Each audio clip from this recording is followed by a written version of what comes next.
Notification release అయిన వెంటనే అందరికంటే ముందుగా మనం అప్లై చేసుకుంటే జాబ్ ఇచ్చేస్తారంట కదా, లేదంటే ఇవ్వరంట కదా. అలాంటి డౌట్స్ అయితే అడుగుతూ ఉన్నారనమాట. ఏంటి డౌట్స్?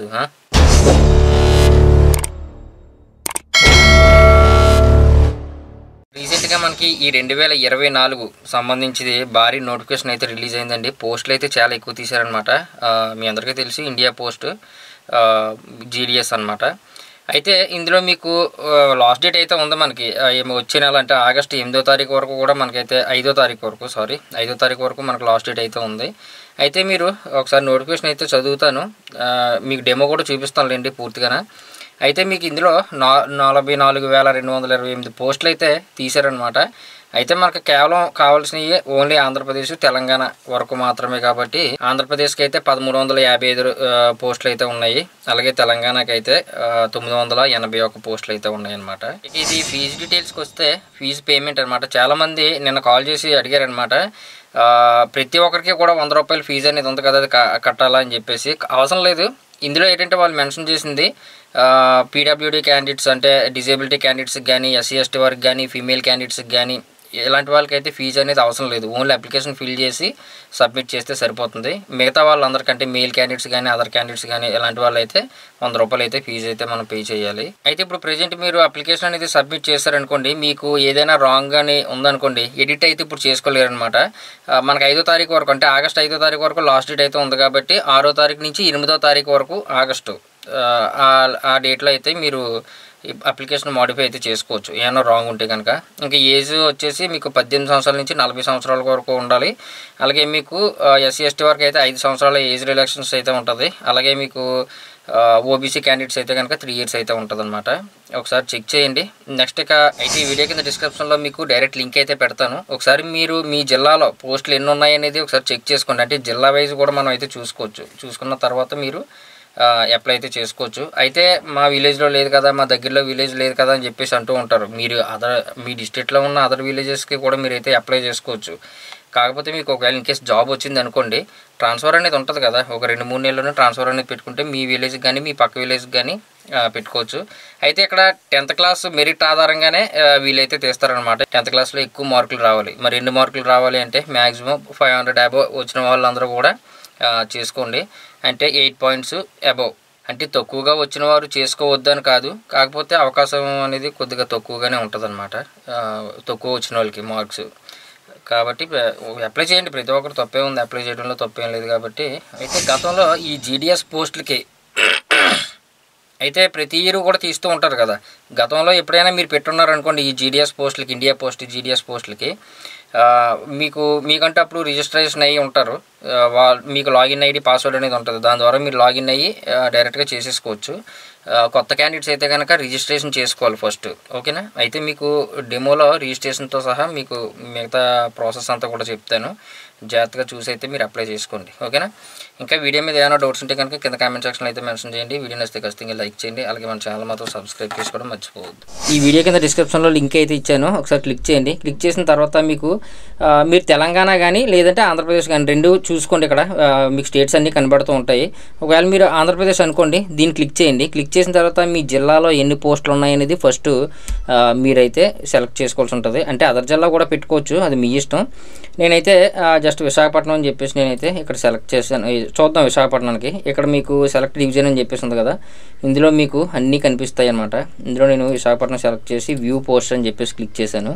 క్లిక్ చేయగానే మీకు ఇక్కడ చూడవచ్చు మొత్తం అన్నీ కూడా ఇక్కడ కనిపిస్తూ ఉంటాయి అన్నమాట. అంటే ఇక్కడ మీకు జీడిఎస్ ఎన్ని ఉన్నాయి అనేది ఇక్కడ నెంబరింగ్ కనిపెడుతూ ఉంటుంది. ఆ విలేజ్ ఆఫీస్ నేము తర్వాత ఇవన్నీ కూడా కనిపిస్తూ ఉంటుంది అన్నమాట, పిన్ కోడ్తో సహా.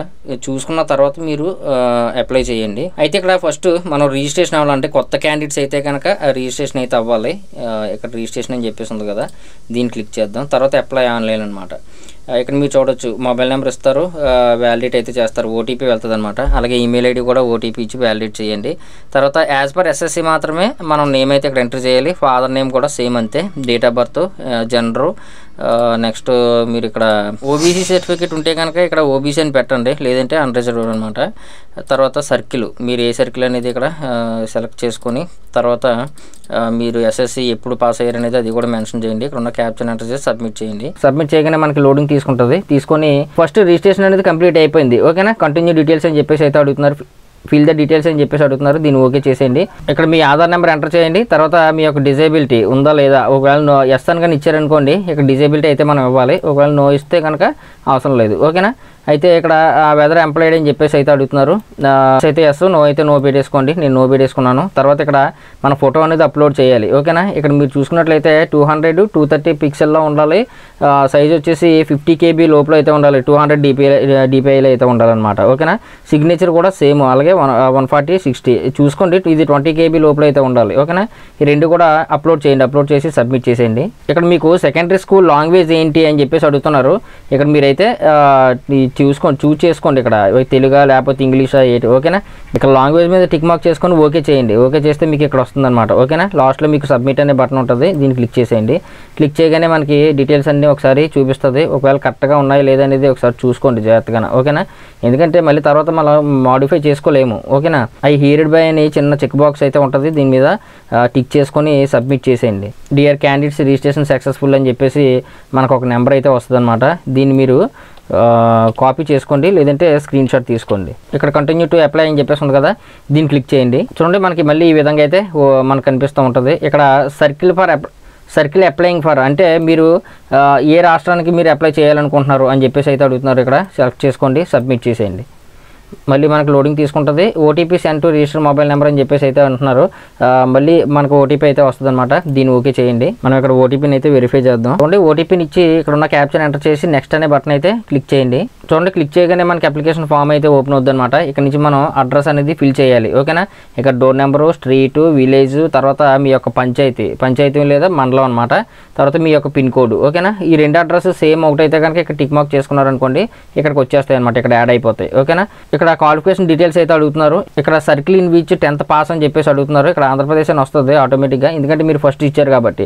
ఇక్కడ సెలెక్ట్ బోర్డ్ అని చెప్పేసి అడుగుతున్నారు కదా, మీ బోర్డ్ నేమ్ అయితే ఇక్కడ సెలెక్ట్ చేసుకోండి. నాది board of secondary education Andhra Pradesh కదా. ఇక్కడ మార్క్స్ తర్వాత గ్రేడ్స్ ఇవన్నీ కూడా ఇచ్చారు. ఓకేనా, జాగ్రత్త చూసుకొని ఇక్కడైతే పెట్టుకోండి. ఎందుకంటే 1999 నుంచి 2011 వరకు మనకు మార్క్స్ అయితే ఇచ్చారు కదా, కాబట్టి నేను ఇదే పెడుతున్నాను. ఒకవేళ మీకు గ్రేడ్ అయితే కనుక ఇక్కడ చూస్ చేసుకోండి ఆ ఆప్షన్ అనేది. ఓకేనా, తర్వాత ఇక్కడ సెలెక్ట్ రిజల్ట్ టైప్ అని చెప్పేసి అయితే అడుగుతున్నారు. మార్క్స్ కదా. ఓకేనా, ఇక్కడ మార్క్స్ అని చెప్పేసి పెట్టాను. పెట్టగానే మనకి ఈ విధంగా అయితే ఓపెన్ అవుద్ది.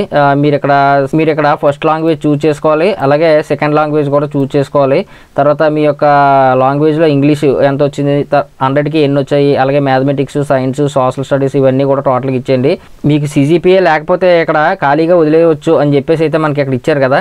నాకు ఇక్కడ మార్క్స్ కాబట్టి నేనైతే ఇవ్వలేదు. ఒకవేళ మీకు గ్రేడ్స్ అయితే కనుక ఆటోమేటిక్గా ఇది క్యాలిక్యులేట్ చేసుకుంటుంది. ఒకవేళ తీసుకోకపోతే మీరు మాన్యువల్గా ఇక్కడైతే మెన్షన్ చేయండి. ఓకేనా, ఇక్కడ సేవ్ అండ్ కంటిన్యూ అని చెప్పేసి ఉంటుంది లాస్ట్లో, దీన్ని క్లిక్ చేసేయండి. చూడండి, నెక్స్ట్ స్టెప్ ఈ విధంగా అయితే మనకు వస్తుంది. వచ్చిన తర్వాత ఇక్కడ చూజ్ యువర్ ప్రిఫరెన్స్ అని చెప్పేసి అయితే మనకి ఇచ్చారు కదా. ఇక్కడ మీకు మీరు ఏ డివిజన్కి అప్లై చేయాలనుకుంటున్నారు అయితే అని ఇక్కడ అడుగుతుంది. ఇక్కడ నేను ఇందాక చూసుకోమని చెప్పాను కదా మీకు ఫస్ట్లో, ఆ విధంగా అయితే మీరు చూసుకున్న తర్వాత ఇక్కడ పెట్టుకోండి. ఓకేనా, నేనైతే ఇక్కడ డివిజన్ అనేది ఇచ్చాను.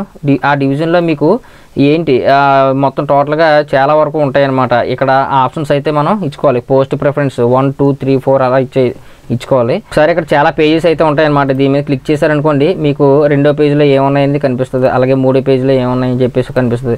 మినిమం ఒక 30 40 పెట్టుకోండి. మనం ఎన్నైనా పెట్టుకోవచ్చు, అది మీ ఇష్టమే.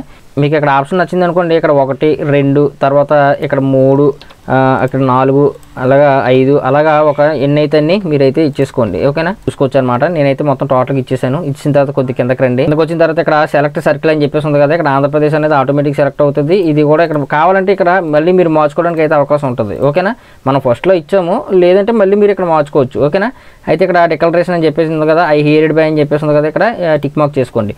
టిక్ మార్క్ చేసుకొని జస్ట్ కిందకి రండి. కిందకి వచ్చిన తర్వాత సేవ్ అండ్ ప్రొసీడ్. ఆర్డర్ అనేది కరెక్ట్గా ఇవ్వాలి. చూడండి, ఇక్కడ నాకు some preference reference are missing in order అని చెప్పేసి అయితే ఇక్కడ ఇచ్చారనమాట. ఎందుకంటే మనం ఒకటి నుంచి మనం ఎన్నైతే ఇస్తున్నామో అన్నీ కూడా కరెక్ట్గా ఇవ్వాలి. ఈ మధ్యలో ఏదైనా మర్చిపోయినా మనకి ఆ విధంగా చూపిస్తూ ఉంటుంది. మళ్ళీ మీరు ఇక్కడైతే ఒకసారి చెక్ చేసుకోవాలి. ఇక్కడ చూడండి, మళ్ళీ డీటెయిల్స్ అనేది కరెక్ట్గా ఇవ్వండి. ఇచ్చిన తర్వాత సేవ్ అండ్ ప్రొసీడ్ అని చెప్పేసి ఉంది కదా, దీన్ని క్లిక్ చేస్తే చూడండి ఇక్కడ డేటా సబ్మిటెడ్ సక్సెస్ఫుల్లీ అని చెప్పేసి మనకైతే వస్తుంది. తర్వాత మనం అప్లికేషన్ అనేది ఈ విధంగా వస్తుంది అనమాట. మీరు చూసుకోవచ్చు. ఇది డైరెక్ట్గా మీరు ప్రింట్అవుట్ తీసేసుకొని మీరు మీ దగ్గర అయితే ఉంచుకోండి. ఇప్పుడు మనం ఫీజు అయితే కట్టాలి కదా, ఇక్కడ ఫీజ్ పేమెంట్ అని చెప్పేసి ఉంది, ఓకేనా. లేదంటే ఇక్కడ ఫీజ్ పేమెంట్ అని చెప్పేసి ఇక్కడ కూడా ఉంటుంది, ఓకేనా. దీని మీద క్లిక్ చేశారనుకోండి, ఇక్కడ ఫీజ్ పేమెంట్ స్టేటస్ అని చెప్పేసి ఉంది కదా, ఇక్కడ మీ యొక్క రిజిస్ట్రేషన్ నెంబర్ మీకు వచ్చింది కదా ఇందాక, లాస్ట్లో మీరు అప్లికేషన్ అనేది ప్రింట్అవుట్ తీసేసుకోవచ్చు. మీరు డైరెక్ట్గా ఇక్కడ నుంచి తీసుకోవచ్చు అనమాట. ఇక్కడ అప్లికేషన్ స్టేటస్ అని చెప్పేసి ఉంది కదా, దీన్ని మీరు మరి ఈ వీడియో నచ్చితే ఖచ్చితంగా లైక్ చేయండి. అలాగే మన ఛానల్ మాత్రం సబ్స్క్రైబ్ చేసుకోవడం మర్చిపోకండి.